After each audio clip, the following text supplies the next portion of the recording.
to make a video about Abraham. That's one of my favorite stories, Abraham and Isaac. Just wanted to talk about it. I guess I'm just gonna wing it. I mean, I should have probably prepared a little bit better, but I'm just gonna wing it, see how it goes. Alright, so I'm not gonna get too into the story. I'm just gonna try to read key parts. There's a lot of parts here in this story that I'm gonna leave out. I'm just trying to make this into like a short video. Now the Lord had said unto Abram, Get thee out of thy country, and from thy kindred, and from thy father's house, unto a land that I will show thee. And I will make of thee a great nation, and I will bless thee, and make thy name great. And thou shalt be a blessing. And I will bless them that bless thee, and curse him that curseth thee. And in thee shall all families of the earth be blessed. God spoke to Abraham, told him to, leave your home and go to a place that I will show thee. It just says that he obeyed God. And he's like, okay, he had his trust in God. And, okay, if God, you command me to go, then I'll go. And Abram said, Lord God, what wilt thou give me, seeing I go childless, and the steward of my house is this Elijah of Damascus? And Abram said, Behold, to me thou hast given no seed, and lo, one born in my house is mine heir. So, Abraham is in his 90s, and God promised him a son. And he was getting a little bit impatient. And he was talking about this child. And he said, why can't I just adopt him and he'll be my heir? And behold, the word of the Lord came unto him, saying, This shall not be thine heir, but he that shall come forth out of thine own bowels shall be thine heir. After this, God responds and says, he's not going to be your heir. You're going to have your own son. And he brought him forth abroad, and said, Look now toward heaven, and tell the stars, if thou be able to number them. And he said unto him, So shall thy seed be. And he believed in the Lord, and he counted it to him for righteousness.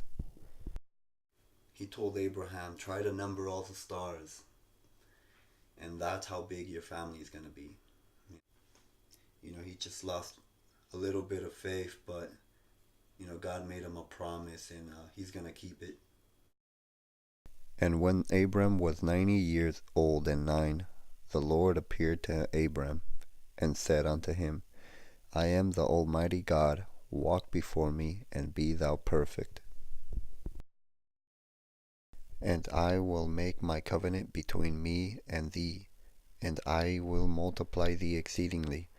And Abram fell on his face, and God talked with him, saying, As for me, behold, my covenant is with thee, and thou shalt be a father of many nations. But thy name shall be Abraham, for a father of many nations have I made thee. So God is just reminding him of the promise that he made him, and he changed his name from Abram to Abraham. And God said, Sarah thy wife shall bear thee a son indeed, and thou shalt call his name Isaac, and I will establish my covenant with him for an everlasting covenant, and with his seed after him. And it came to pass after these things, that God did tempt Abraham, and said unto him, Abraham. And he said, Behold, here I am. And he said, Take now thy son, thine only son Isaac, whom thou lovest, and get thee into a land of Moriah, and offer him there for a burnt offering, upon one of the mountains which I will show thee. It's a tough one.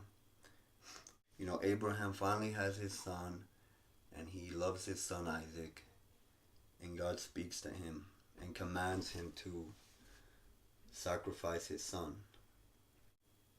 It is hard to swallow. And it says here God did tempt Abraham, and sometimes tempt means to test. So God was giving Abraham, the ultimate test. A lot of non-believers will read this and they'll judge God, for being cruel. They think, how can a loving God give such a commandment? But they just don't understand. God is the most moral, and we can't say that we're more moral than God. This was a test. In our life, God is always going to be testing us. We just have to trust him. God told Abraham to move, and he moved. God told Abraham, don't adopt this kid, I'm going to give you a son. I'm going to bless you. And he blessed them.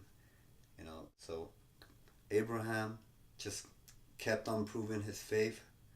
But this is probably one of the hardest things he's probably ever been told to do, is to sacrifice his son. But he chose to listen to God. He chose to trust God, to put his faith in God. So we always have to put God first. He tells us to honor thy mother and thy father. But in the end, God is above everything, God is first no matter what. And there's a good verse here in the New Testament. He that loveth father or mother more than me is not worthy of me, and he that loveth son or daughter more than me is not worthy of me, and he that taketh not his cross and followeth after me is not worthy of me. Yeah, so right here is saying, God is first. He who loves his mother or father more than me is unworthy of me, or your son or your daughter.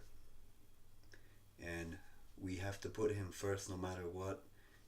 Because people can let us down, our family can let us down, God will never let us down. And Abraham stretched forth his hand, and took the knife to slay his son. And the angel of the Lord called unto him out of heaven, and said, Abraham, Abraham. And he said, Here am I. And he said, Lay not thine hand upon the lad, neither do thou anything unto him, for now I know that thou fearest God, seeing thou hast not withheld thy son, thine only son, from me. And Abraham lifted up his eyes, and looked, and behold, behind him a ram caught in a thicket by his horns. And Abraham went and took the ram, and offered him up for a burnt offering in the stead of his son.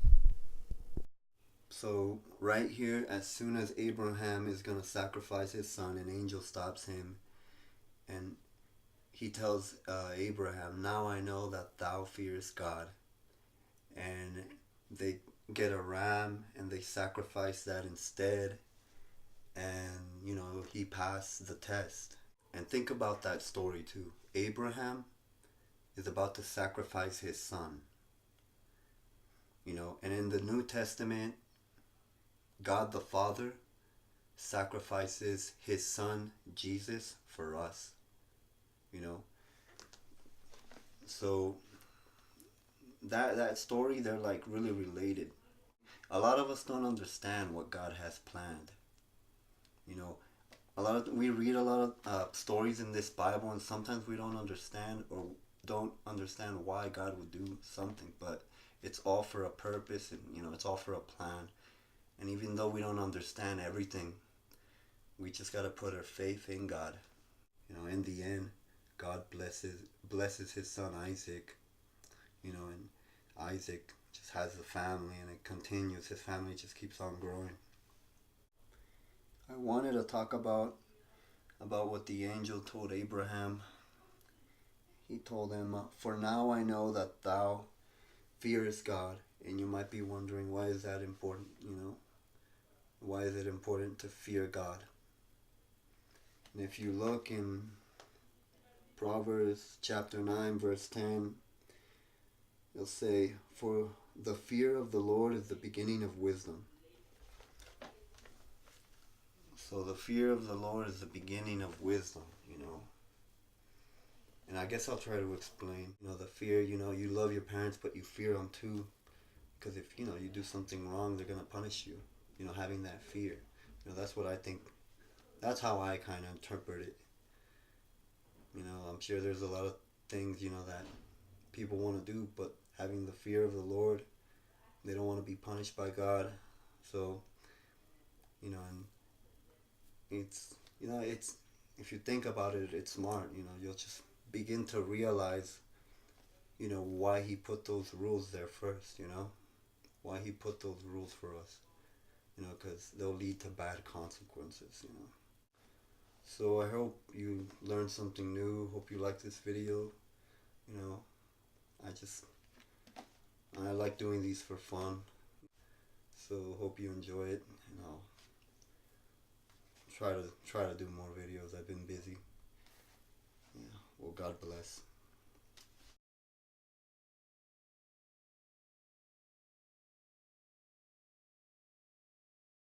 Beginning, that fear of the Lord is the beginning of wisdom. I butchered that. I'm butchering it, man. Wait, am I even recording?